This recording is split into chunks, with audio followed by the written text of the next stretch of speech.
Momenti di panico nella notte tra sabato e domenica quando un ubriaco polacco di 45 anni alla guida di un tir è entrato nel centro storico di Portogruaro in via Mazzini, provocando danni per migliaia di euro. Erano le 4 e visto l'orario per strada non c'era nessuno.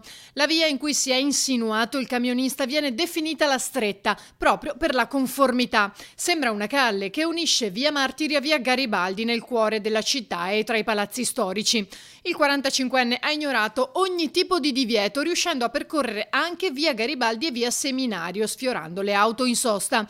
Ha poi svoltato a sinistra su via Mazzini, abbattendo le insegne di una tabaccheria, i canali di gronda che portano ai pozzetti, i terrazzi degli edifici storici e ha sradicato vasi, fioriere e le tende dei negozi. Non si è fermato nemmeno quando gli specchietti della cabina di guida si sono staccati e un terzo sul davanti ha frantumato il cristallo anteriore. Solo quando si è ritrovato a pochi passi da via Martiri si è arreso davanti al portico alto 2 metri.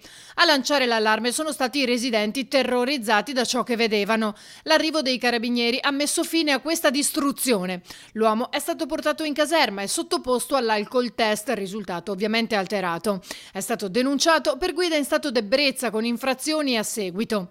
Il sindaco Maria Teresa Senatore ha dichiarato che la vicenda, pur essendo evidentemente di matrice non terroristica, conferma a necessità l'impegno di mettere sempre in atto tutti gli accorgimenti necessari e previsti, quali varchi e misure di sorveglianza per le varie manifestazioni che si svolgono a Portogruaro, per le quali, ha detto, è doveroso che l'amministrazione garantisca primariamente la sicurezza delle persone nel contrasto ad atti sconsiderati.